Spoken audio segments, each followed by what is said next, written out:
साथियों, पिछले कई दिनों से आप देख रहे हैं किस तरह का विमर्श हो रहा है। अभी थोड़ा शांति बनाएं प्लीज। युद्ध जब होता है या कॉन्फ्लिक्ट जब होता है तो युद्ध सिर्फ सीमाओं पर नहीं लड़ा जाता। सेनाएं बहादुरी से सीमाओं पर अपना काम मुस्तैदी से कर रही होती हैं।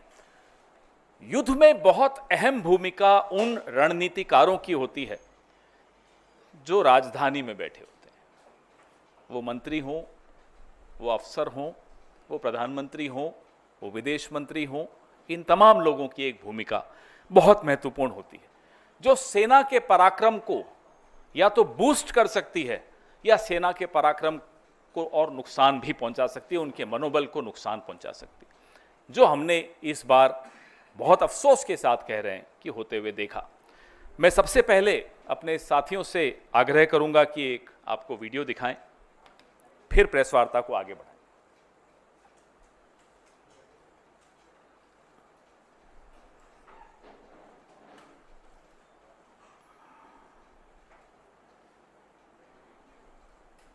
At the start of the operation, we had sent a message to Pakistan saying we are striking at terrorist infrastructure.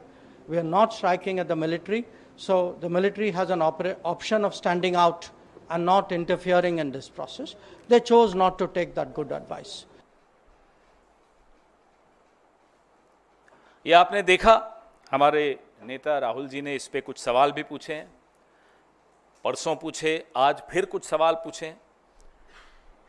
ये बहुत महत्वपूर्ण इसलिए हो जाता है कि पिछले पूरे एक हफ्ते में अमेरिकी राष्ट्रपति डोनाल्ड ट्रंप अलग अलग देशों में, जमीन पर, हवा में, हवाई जहाज में एक बात दोहराते रहे कि उन्होंने युद्ध रुकवाने में मध्यस्थता की। उन्होंने एक बहुत खौफनाक बात भी बोली कि उन्होंने भारत को व्यापार रोकने की धमकी देकर युद्ध रुकवाया। This is a very dangerous comment coming from the American President Donald Trump, that he threatened India, that he'll stop trade with India if the war doesn't stop. तो सिंदूर का सौदा होता रहा, प्रधानमंत्री चुप रहे। विदेश मंत्री के मुंह से एक शब्द नहीं निकल रहा, एक शब्द नहीं निकल रहा, दोनों के मुंह से नहीं निकल रहा। हमें नहीं मालूम कि ऐसी कौन सी सीक्रेट्स हैं, ऐसे कौन से रहस्य हैं मोदी जी के, जयशंकर जी के या भाजपा के और नेताओं के, अमेरिका के पास, और मैं तो कहूंगा चीन के पास। न अमेरिका पे मुंह खुलता है, और चीन पर जब मुंह खुलता है तो सीधा क्लीन चिट देने के लिए खुलता है और मुंह ही नहीं खुलता। कारण क्या है?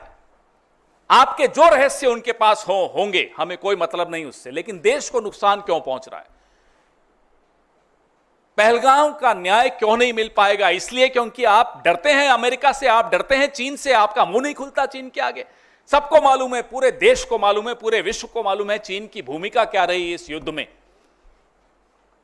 और अमेरिका अपनी भूमिका खुद आगे बढ़ चढ़कर बता रहा है इस युद्ध को रोकने में,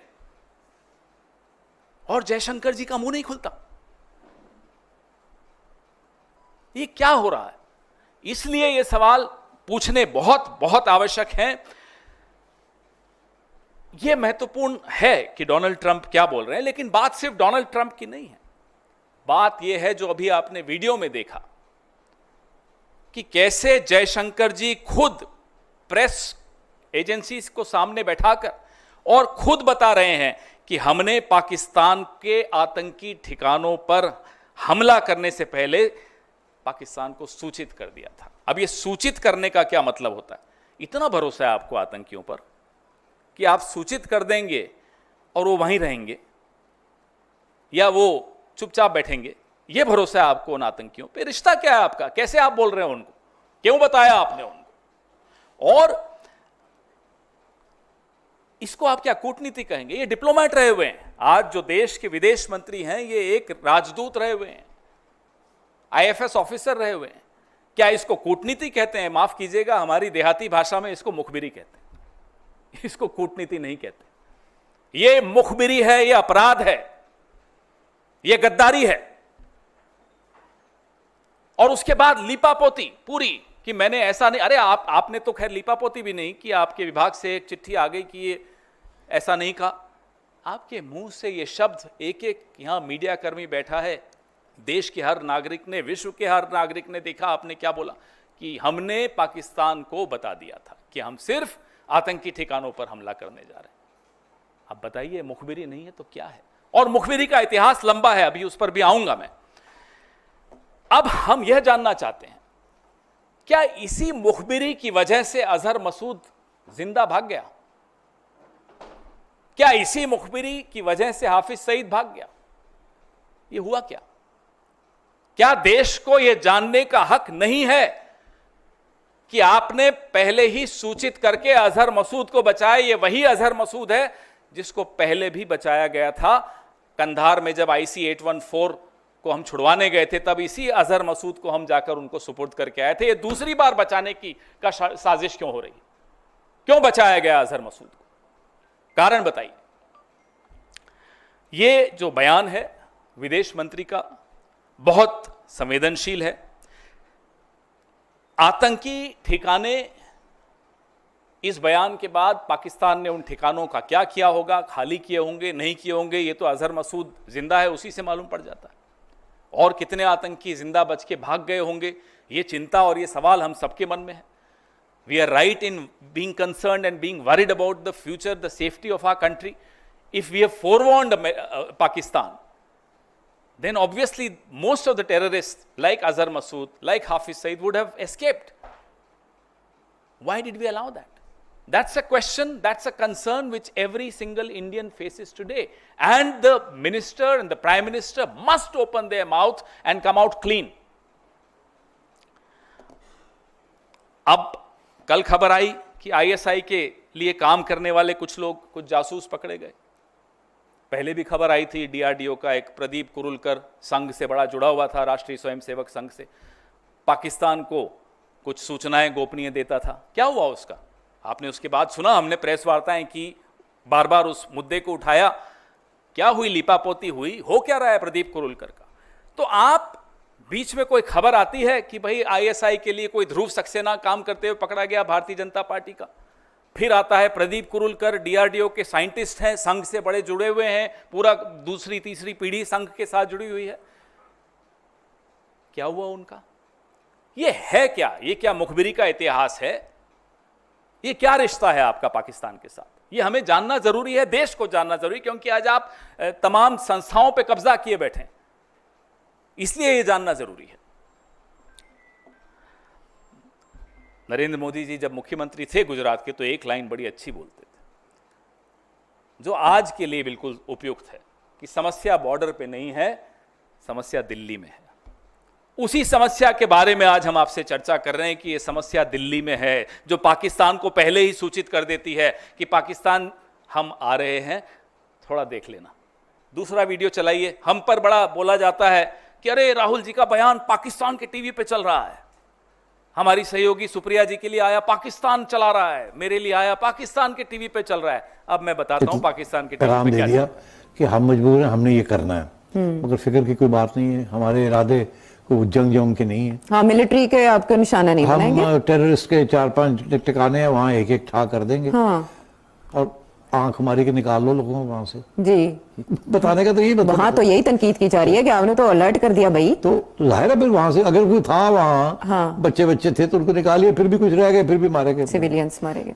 तो इनका ये कहना है कि हमने तो आपको बता दिया था कि हम आ रहे हैं और आप, तो यार अगर सजा देनी थी तो ये ऐसे करते हैं। तो इसका कि ये पहले दिन से ये फरेब थे, ये सब एक ड्रामा था। ये अवाम को गुमराह कर रहे थे, अपनी अवाम को, और हमारे साथ जंग नहीं करना चाहते थे। अच्छा। अवाम को कह रहे थे हम इंतकाम करेंगे, हम जंग करेंगे, उनको सबक सिखाएंगे। की सबक है? तुम पहले कहते हो ऐसे आ रहे हो, हट जाओ, रखते क्यों? एक ही गल हुई, यही किया ना जी। ये आप देख रहे हैं जयशंकर जी के चर्चे पाकिस्तान में टीवी पर चल रहे हैं और हंसी उड़ाई जा रही है हमारे मुल्क की। क्या बर्दाश्त करेंगे हम और आप? इस तरह से हमारे देश की 75 साल का एक बहुत मैं कहूँगा समृद्ध हमारी एक परंपराएं रही हैं, कन्वेंशंस रही हैं, एक रूल ऑफ लॉ है, डिप्लोमेसी है, सिद्धांतों पर हमारा देश चलता है। हम खुद कभी युद्ध नहीं करते, बिल्कुल सही बात है, हम सिर्फ रिटेलिएशन करते हैं, अपने इंटरेस्ट का प्रोटेक्शन करते हैं, हम अपने हितों को की रक्षा करते हैं। और उसके बाद जयशंकर इस तरह का बयान दें जो पाकिस्तान में और पूरे देश में, पूरे विश्व में हमारी हंसी उड़ रही है। इसलिए राहुल गांधी बार बार कह रहे हैं कि आप जवाब दीजिए इस फॉरवार्निंग से, ये जो आपने पहले ही पाकिस्तान को बता दिया, इससे देश को क्या नुकसान हुआ, यह हमारा लिए जानना बहुत जरूरी है। देश के कितने हवाई जहाज गिरे, देश को क्या नुकसान हुआ और कितने आतंकी बच के भाग गए, यह जानना हम सब के लिए बहुत जरूरी है। आप देश हित के मुद्दों पर ओछी राजनीति करते रहे जो पिछले 2-3 दिन से हो रही है, और आप सोचें कि विपक्ष चुप रहेगा। आप सोचें कि विपक्ष इतने जो संवेदनशील सवाल हैं, जो देश की गोपनीयता और सुरक्षा से जुड़े हुए हैं, देश के लॉन्ग टर्म इंटरेस्ट से जुड़े हुए हैं, देश के हितों से जुड़े हुए हैं, उस पर हम सवाल नहीं पूछेंगे तो आने वाली पीढ़ी हमको जवाब मांगेगी हमसे कि आप विपक्ष में थे, आप क्यों नहीं बोले। आपका तो जो करेगी आने वाली पीढ़ी वो आप देख ही लेंगे।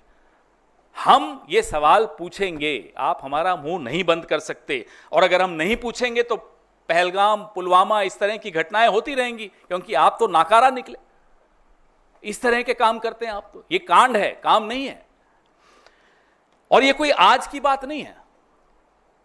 मैं थोड़ा इतिहास में जरूर जाऊंगा, बहुत महत्वपूर्ण अध्याय है इतिहास का। मोरारजी देसाई, जनसंघ, जनता पार्टी सब मिलकर एक प्रधानमंत्री बनाया मोरारजी देसाई।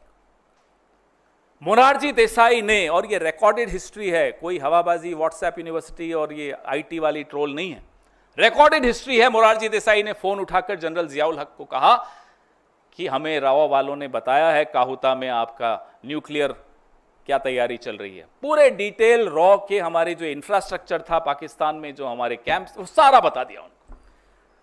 कुछ हफ्तों में, हफ्ते भी नहीं, कुछ दिनों में हमने इतने रॉ के लोग गंवा दिए वहां, उनको पाकिस्तान ने गायब कर दिया, मार दिया, क्या किया हमें नहीं मालूम। और जो दशकों की मेहनत थी रॉ की, वो मोरारजी देसाई के जियाउल हक को एक फोन कॉल में खत्म कर दी।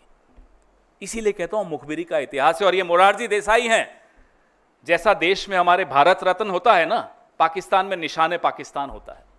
मोरारजी देसाई को पाकिस्तान ने निशाने पाकिस्तान से नवाजा। हम चुप रहते हैं, इसका मतलब नहीं कि हम ये सब पीड़ा हम सब ने झेली नहीं, इस देश ने नहीं झेली। आज भी कीमत अदा कर रहे हैं मोरारजी देसाई के इस अपराध का, पाप का। ये पाप की श्रेणी में आता है जो मोरारजी देसाई ने किया, और ये पाप की श्रेणी में आता है जो एस जयशंकर ने किया, और ये पाप की श्रेणी में आता है जो प्रधानमंत्री की चुप्पी है, जो जयशंकर की चुप्पी है चीन और अमेरिका को लेकर। इससे बड़ा पाप इस देश में किसी सरकार ने, किसी विदेश मंत्री ने, किसी प्रधानमंत्री ने नहीं किया, जो मोरारजी देसाई ने किया, जो नरेंद्र मोदी ने किया, और जो एस जयशंकर अभी कर रहे हैं इस देश के साथ। यह गुस्सा हम सबके दिलों में है, क्योंकि हमारे सैनिक पूरा पराक्रम दिखाकर पाकिस्तान को घुटनों पर ले आते हैं, और अचानक डोनाल्ड ट्रंप आते हैं और कहते हैं सीज फायर मैंने करवाया। टेलीविजन चैनल्स हम सबको में जोश भरते हैं कि इस्लामाबाद कब्जे में आ रहा है, कराची पे हमला हो गया है। बीच में डोनाल्ड ट्रंप आते हैं, बैठ जाइए, हो गया सीज फायर, और मोदी चुप। सिंदूर से सौदा मंजूर नहीं है, देश के प्रति गद्दारी मंजूर नहीं है। वो कोई हो, किसी भी पद पर बैठा हो, देश के प्रति गद्दारी अगर करेगा तो हम सवाल पूछेंगे और जनता उसको जवाब देगी। आपके सवाल।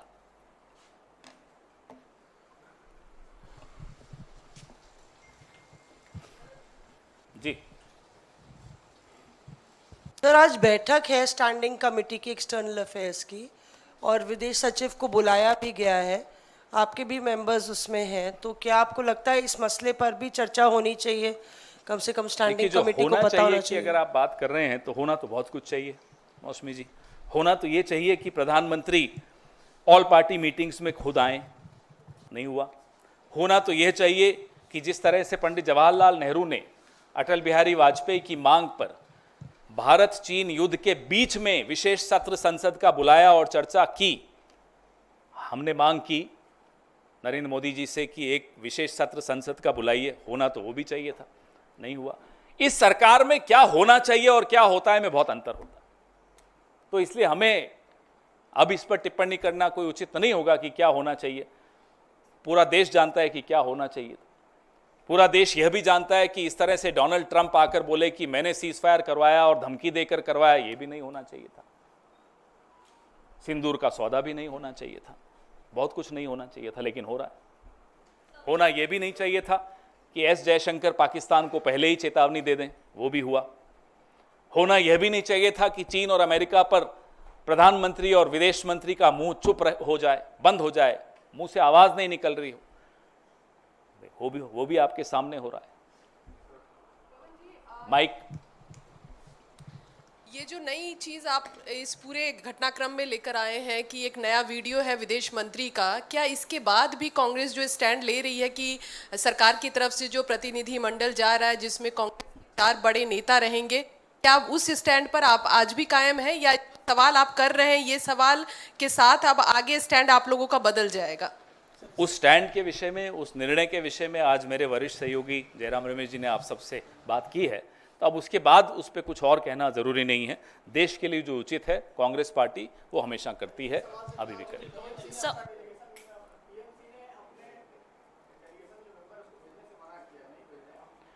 कांग्रेस पार्टी ने अपना जो स्टैंड है अभी कुछ देर पहले जयराम रमेश जी ने स्पष्ट कर दिया है। इस विषय में और कोई टिप्पणी करना आवश्यक नहीं है। एक सेकंड। विदेश मंत्रालय की तरफ से पहले भी सफाई आई है, उन्होंने ये कहा है कि अब भ्रामक तरीके से तथ्य को गलत तरीके से आपने पेश कर रहे शब्द हैं। सुने? नहीं सर, उसमें एक चीज उन्होंने ये कही है, उसमें ये कहा है कि विदेश मंत्री का जो बयान है वो उसके बाद जब ये ऑपरेशन सिंदूर हो गया और ये कहा गया कि किसी सैन्य ठिकाने को निशाना नहीं बनाया गया, ये जानकारी पाकिस्तान एट को द दी गई। स्टार्ट का हिंदी अनुवाद कोई और कर ले, मैंने तो करके देख लिया, कईयों से करवाया जिनको हिंदी और इंग्लिश दोनों आती है, मुझे भी थोड़ी बहुत आती है दोनों भाषाएं। एट द स्टार्ट का मतलब आप मुझे समझाइए। At the start Raman ji आप बता दीजिए, कोई तो बताओ, आप तो हिंदी भी अच्छी जानते हैं सब। एट द स्टार्ट का मतलब क्या होता है? हमें मूर्ख बनाते हो, देश को मूर्ख बनाते हो, खुद बोलते हो और उसका नतीजा भी सबको दिखता है। तो अब जब विपक्ष सवाल पूछ रहा है तो हमें अंग्रेजी हिंदी सिखाने लगे हो, ये क्या मतलब है? हमें अभी कोई पूछ रहा था कि भाई डोनाल्ड ट्रंप तो दोस्त हैं मोदी जी के, 6 महीने हो गए राष्ट्रपति बने हुए, भारत में अमेरिका का कोई राजदूत नहीं बना। हमने कहा है ना, जयशंकर जी बैठे तो हैं जी। Mic. Sir, this is a question related to, BJP has again racked up this issue of Congress office in Turkey. So, one is that. Another thing is, the moment Rahul Gandhi issued this statement, basically about this External Affairs Minister S. Jaishankar saying this, we informed Pakistan at the start of this war and all. So, moments after it, PIB issued a fact check that terming it a fake basically. They said it's a fake. So are they saying that Mr. Jaishankar is fake? That we don't have an EAM called Jaishankar? When you can see what he said to ANI, PTI, a lot of agencies were there when he said that. Everybody heard that. There was a transcript of what he said which was released. Everything is fake? Well, we are happy to believe and agree with them that, well, it's a fake EAM who can't protect and uphold the interests of our country. Can't be a real EAM, External Affairs Minister. Tall giants have occupied this position in this country. नहीं, आपका दूसरा सवाल, sorry, he has another question. कौन सा वाला?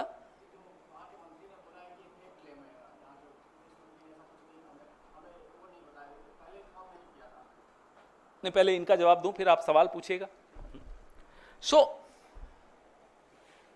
the BJP, friends of BJP, overseas friends of BJP, has setups in over 25 countries. They go and campaign amongst the NRIs of Turkey, Malaysia, Canada, several countries.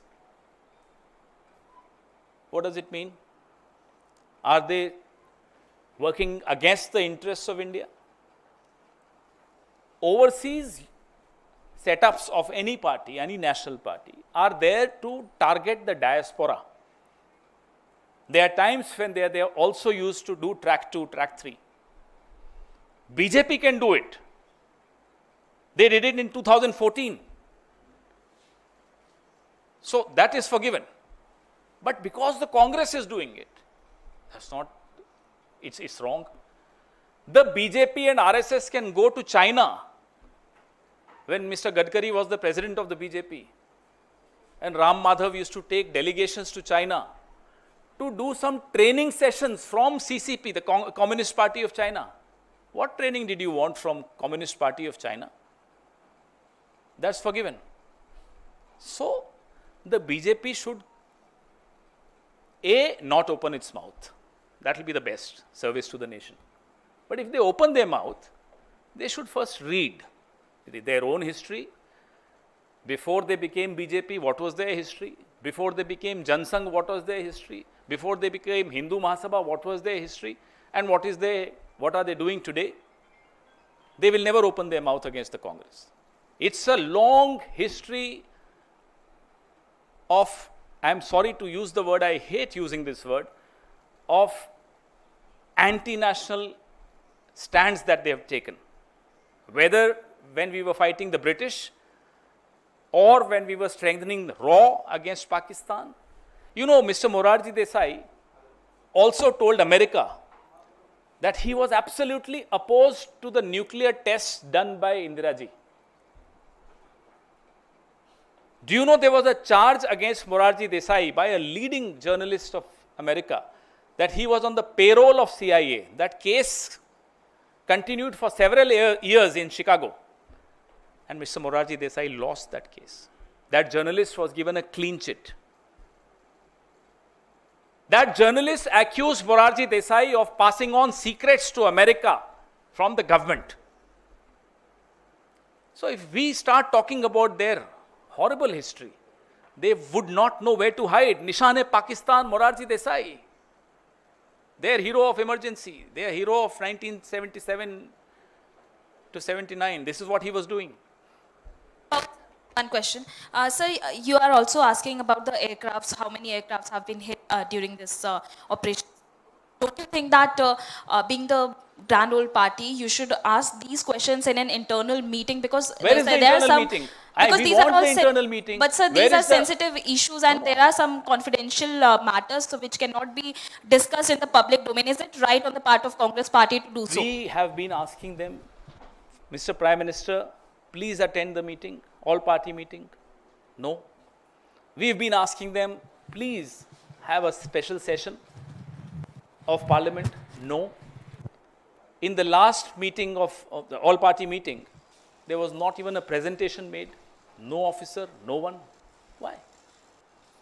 As a party, now that there is cessation of the conflict, the country needs to have these answers, because we would not have asked this question had Mr. Jaishankar not made this criminal comment that he had forewarned Pakistan. This is not acceptable under any circumstances. Nation first, I'm sorry. Everything comes later. पवन जी इधर से पहले आप किस आप तय कर लीजिए। नहीं, वो उन्होंने आपके दोस्त ज्यादा हैं। नहीं, दोस्त तो आप भी अच्छा हैं, ठीक लेकिन- मैं पूछूं? अच्छा चलिए अल्फाबेटिकली चलते हैं। ए से जिसका नाम है वो।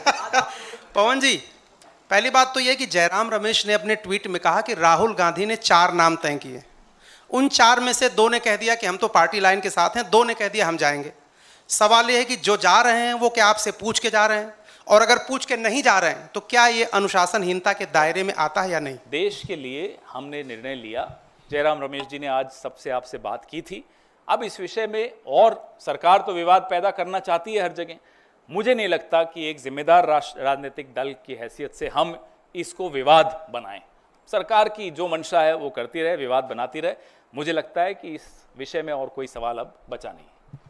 सर, मेरा सवाल है कि जो पीसी जिस मुद्दे पे हो रही है, जो पाकिस्तान के मंत्री हैं इसाक डार साहब, उनका कहना है कि हमें तो उन्होंने सूचित किया नहीं, हमारे पास कोई जानकारी नहीं, किसको उन्होंने जानकारी दी थी कि हम आपको अटैक करने वाले हैं, तो इसका क्या मतलब निकाला जाए? अब पाकिस्तान इन्हें क्लीन चिट दे रहा है, और अब ये पाकिस्तान की क्लीन चिट पे निर्भर होंगे, देख लीजिएगा। यूं तो दुश्मन है पाकिस्तान, लेकिन जब क्लीन चिट देता है तो दोस्त हो जाता है। ये क्या चल रहा है साहब, ये चल क्या रहा है, यही तो हम जानना चाहते हैं। पाकिस्तान के चैनल्स पे जरा कांग्रेस के किसी लीडर का नाम आ जाए तो उछल कूद पूरे आपके यहां शाम को प्राइम टाइम पे सब उछल रहे होते हैं। नहीं हंसो मत, उछल ही रहे होते हैं सब। देखिए पाकिस्तान के टीवी पर कांग्रेस के नेताओं का बयान, अब देखिए पाकिस्तान के टीवी पर एस जयशंकर का बयान। उछलेंगे आज टीवी पर, होगा प्राइम टाइम डिबेट, बताइए। पवन जी Mike, this side. Sir, Shashi Tharoor told that openly that Rashtra is a first, nation is a first. For all of us it is. For all Shashi of us Tharoor it is. told I think about this issue is closed now. Let's not revisit the issue.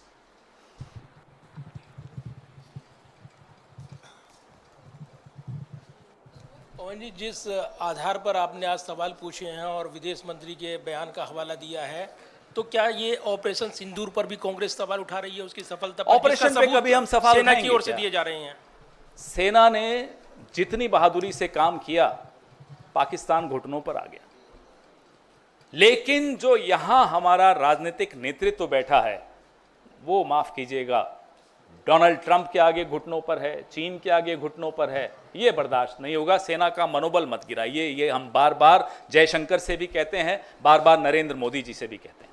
Sir, अभी आपने कहा था कि राहुल गांधी जी ने भी कहा कि हमारे कितने एयरक्राफ्ट गिरे हैं, देश को कितना नुकसान पहुंचा है बॉर्डर पर, जो भी अभी लड़ाई हुई थी पहलगाम की, जो भी एयर स्ट्राइक हुई थी। लेकिन अभी कुछ प्रतिनिधि जा रहे हैं बाहर, वो ऑपरेशन सिंदूर की सफलता को बताएंगे, तो इसमें आप क्या? ना केवल ऑपरेशन सिंदूर की सफलता को बताएंगे, पाकिस्तान को एक्सपोज करना आवश्यक है। पाकिस्तान को विश्व समुदाय के सामने 26/11 के बाद जिस तरह से हमने डिप्लोमेटिक इनिशिएटिव्स लिए थे, पूरे विश्व के सामने पाकिस्तान को अलग थलग कर दिया था। FATF में भी पाकिस्तान को शामिल किया गया था। ये मनमोहन सिंह जी की सूझबूझ उस वक्त सबने देखी। आज सरकार को कांग्रेस से एक बात सीख ली सरकार ने, हमें खुशी है इस बात की कि देश को एक आवाज में बोलना चाहिए। और जब देश एक आवाज में सुनता है तो पाकिस्तान की औकात नहीं है कि वो ये IMF से पैसे ले आए। आप बताइए, 73 देशों में हमारे प्रधानमंत्री करोड़ों अरबों रुपए खर्च करके जाते हैं। आप एक नेपाल तक को अपने साथ नहीं खड़ा कर पाए इस युद्ध में। पता नहीं भूटान ने स्टेटमेंट दिया या नहीं दिया। ये स्थिति आपने कर दी। सीखिए, कांग्रेस की सरकारों से सीखिए कैसे विदेश नीति को बनाया जाता है। विदेश नीति प्रधानमंत्री को प्रोजेक्ट करने के लिए नहीं होती, अपना ढोल नगाड़ा पीटने के लिए नहीं होती, डायस्पोरा इवेंट्स करके, चेहरे बना बना के, कपड़े बदल बदल के, घूम घूम कर भाषण देने में विदेश नीति नहीं होती। विदेश नीति बहुत गंभीर मुद्दा है, वो इस तरह की हल्की हरकतों से नहीं की जाती।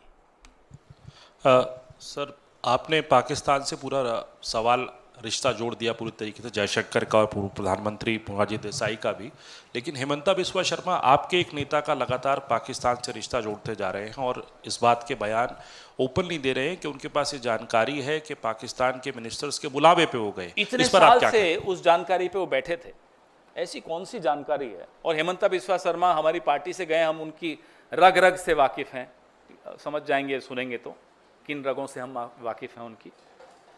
उस आदमी में इतना सब्र नहीं होगा कि उसके पास कोई सूचना है तो वो इतने दिन सालों तक बैठा रहेगा उस पर। ये सब हेमंता बिस्वा शर्मा अच्छी तरह समझता है कि हमारे पास उनके विषय में क्या क्या है, और जिस दिन वो चुनाव हारेंगे, तिहाड़ या गुवाहाटी की कौन सी जेल है हमें नहीं मालूम, एक जेल में वो हमें भी भेजना चाह रहे थे, हो सकता है उसमें हो, किसी न किसी जेल में ही उनको अब अपना समय बिताना पड़ेगा। जिस तरह की हरकतें उन्होंने की हैं जब से वो मुख्यमंत्री बने। गौरव गोगोई के विषय में इस तरह की टिप्पणी करना और बार बार एक ही टिप्पणी को दोहराने से वो बात सच नहीं हो जाती। वो भाजपा में जब से गए हैं उनको लगता है कि भाई मूल मंत्र जो मोदी जी का है वो मैं भी ले लूं, कि झूठ को बार बार दोहराओ, ऊंची ऊंची आवाज में दोहराओ, वो सच हो जाएगा। ना मोदी जी का झूठ चलता है। अब जब मोदी जी का ही झूठ चलना बंद हो गया तो ये हेमंता बिस्वा शर्मा तो बहुत पुअर फोटोकॉपी है उनकी। पवन जी, एस जयशंकर के बयान को तमाम लोगों ने कहा कि यह देशद्रोह के तरीके से, वहीं ये भाजपा नेता उनका बचाव करते हुए यह कहते हैं कि शेर जब भी मारता है समय और तारीख बता के मारता है। बताओ, आपकी हंसी में ही जवाब आ गया सब, कि आपको खुद हंसी आ रही है। अब अगर जयशंकर से शेर है, फिर हो सकता है भी डोनाल्ड ट्रंप बब्बर शेर होगा, जिससे आगे डर गया वो। क्यों डरते हो जयशंकर जी? जयशंकर जी ने एक और बड़ा मजेदार बयान दिया था कि चीन तो हमसे बड़ी अर्थव्यवस्था है, अब क्या मैं उनसे लड़ूं? ये उनका बयान था। कहा था या नहीं, आपने याद है आपको? तो प्रधानमंत्री क्लीन चिट देते हैं चीन को, जयशंकर कहते हैं चीन हमसे बड़ा है, हम तो नहीं लड़ सकते। अरे 7वां बेड़ा जिस देश ने भेजा था वो भी हमसे बड़ा था, अमेरिका। और 1971 में भारत इतना समृद्ध नहीं था जितना आज है, जितना इस सदी में हुआ है। तब भी हमारे में इतनी ताकत थी कि हमने अमेरिका की भी बात अनसुनी की और अपना काम हासिल किया। जयशंकर जी को कहिए जरा पढ़ लें, तब भी शायद ये सर्विस में रहे होंगे। क्या माहौल बना, अपने आप को शेर खिलाने की बड़ी सबकी बीमारी लग गई है। मोदी जी भी देखो, मैं मगरमच्छ पकड़ लिया बचपन में, और अभी डोनाल्ड ट्रंप के आगे मुंह नहीं खुलता। अरे जो बचपन में मगरमच्छ पकड़ा था, तो अभी डोनाल्ड ट्रंप से तो कुछ जवाब तो दे दो। ये अपने बारे में भ्रांतियां फैलाने का बड़ा शौक होता है। ये सब हिंदी पिक्चरें देख देख कर शायद बड़े हुए हैं। Sir, Ashoka University Associate Professor, Professor Ali Khan Mahmoodabad has been arrested by the Haryana police. 2 FIRs have been slapped on him. He's approached the Supreme Court. Congress President Mr. Kharge has also tweeted. He in fact pointed out in a social media post about the hypocrisy of what's the optics and what's being applied on the ground. Would you want to react on that? Of course, we completely stand by anybody who shows the mirror to the government. It's not anti-national to show the mirror to the government, whichever the government is, whichever party is the ruling party. Ali Khan Mahmoodabad is the grandson of Jagat Mehta. Jagat Mehta was the foreign secretary of, when Mr. Atal Bihari Vajpayee was the foreign minister between 76 and 79. We've all known the family. His father's side rejected the idea of Pakistan and shifted to India. Raja Mahmoodabad, his father Suleiman ji, was an MLA in Uttar Pradesh for several terms. Ali is an academic, he's a historian, and we all read him. And he's a brilliant academic, there's no doubt about it. What he's questioned the government is on the double standards. On the one hand, your leaders go around town seeing the name boards of shops. There should not be a Muslim name. Remove all the boards. Have names. There are lynchings. There is an economic boycott being asked for of Muslim traders. On the other hand, then you show Colonel Sophia Qureshi. Colonel Sophia Qureshi is the normal in this country. It's not something for BJP, it may be something rare. This is this country's DNA. But the BJP's DNA is what Mr. Ali Khan Mahmoodabad exposed, and exposed very wisely. Nothing wrong in what he did. We've all been exposing the government, we've all been questioning the government on these double standards. When the Prime Minister says कि कपड़े देख के पहचान लेते हैं, and their own minister, the kind of remarks he made on Colonel Sophia Qureshi, that's the real BJP for you. The other deputy chief minister, the kind of remarks they made on the army, that's the real BJP for you. And Colonel Sophia Qureshi is the real India for you. So it's the real India versus the real BJP. Believe me, the real India will win and the real BJP will lose. देखिए, जो द्वंद्व चल रहा है ना, असली भाजपा और असली भारत में चलता है। कर्नल सोफिया कुरैशी असली भारत है। भारत की तासीर यही है, भारत का डीएनए यही है जो है, सबको एक माना जाता है। कोई भेदभाव होता नहीं है भारत में, न संविधान में है न हमारे आपके जहन में है। लेकिन बीजेपी वो भेदभाव जो है हम लोगों के जहन में डालने की कोशिश करती है। जब प्रधानमंत्री कहते हैं कपड़ों से पहचान लेते हैं, शमशान, कब्रिस्तान, फिर लिंचिंग करना, फिर इनके नेता जा जा के दुकानों के नाम, भाई इस पे दुकानदार का नाम होना चाहिए, हिंदू है या मुसलमान। वो असली भाजपा है। तो अली खान महमूदाबाद ने असली भाजपा को एक्सपोज किया और असली भारत को बताया कि यह है असली भारत। कर्नल सोफिया कुरैशी में हमें हैरानी क्यों हो रही है? क्या क्योंकि उनका नाम सोफिया कुरैशी है वो कर्नल नहीं हो सकती? अब्दुल हमीद, किसको नहीं मालूम ये नाम? ये नॉर्मल है हिंदुस्तान के लिए, लेकिन भारतीय जनता पार्टी को ये असामान्य लगता है, इसलिए बार बार वो, और फिर भी बेचारे जैसे उनकी तासीर है, जैसा उनका डीएनए है बीजेपी का, वो तो वैसा ही रहेगा, थोड़े बदल सकता है। फिर उनके मंत्री कह देते हैं आतंकियों की बहन। यही कहा ना, असली भाजपा ये है और असली भारत कर्नल सोफिया कुरैशी है। यह अंतर अली खान महमूदाबाद ने बताया और बड़ी खूबसूरती से बताया। और यह अली खान महमूदाबाद कौन है इनको मालूम है। मुझे नहीं लगता इस सरकार को ज्यादा पढ़ने लिखने से मतलब है, होता तो शायद थोड़ा समझदारी से काम लेते। इनके नाना भारत के पूर्व विदेश सचिव जगत मेहता, अटल बिहारी वाजपेयी जब विदेश मंत्री थे तो जगत मेहता उनके विदेश सचिव थे। उनको बाद में 2001 या 2 में पद्म भूषण भी मिला। ये एक एकेडमिक व्यक्ति है, स्कॉलर है, इतिहासकार है। और उनकी फेसबुक पोस्ट आपने भी देखी होगी, मैंने तो 3-4 बार पढ़ी कि भी इसमें गलत क्या है। फिर मैंने और साथियों से पूछा क्या कोई और फेसबुक पोस्ट है जिस पर एफआईआर? बोले नहीं, इसी पर हुई है। क्या गलत है साहब? हम भी कहते हैं कि लिंचिंग्स के खिलाफ हम आवाज उठाएंगे, नहीं होने देंगे इस देश में, क्योंकि कोई मुसलमान है आप उसको जाकर दाढ़ी नोच लोगे, उसको मारपीट करोगे, कैसे बर्दाश्त होगा? लिंचिंग किसी की भी हो गलत है, कोई भी करे गलत है। तो ये आवाज उठाना मुझे लगता नहीं है कि गलत था, बहुत सही था, हम उनके साथ हैं। कौन बोल रहा है? Sir, US, you have referred to President Trump's various remarks on the ceasefire.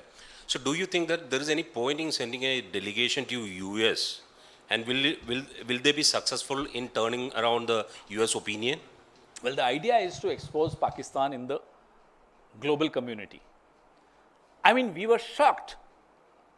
We in the Congress were shocked. I think every single Indian was shocked that in the middle of the conflict, the IMF releases the funds to Pakistan. How is it allowed? Where is our foreign policy? Then they started lying that a no vote is not allowed. That's absolutely incorrect. There have been several instances where no vote was cast by us also. So, even if a no vote was not allowed, for a moment, let's believe, though it's wrong, but let's agree with them. Where was your lobbying? Why didn't you lobby with the rest of the world to ensure that Pakistan is cornered and IMF does not release those funds? Why was that not done?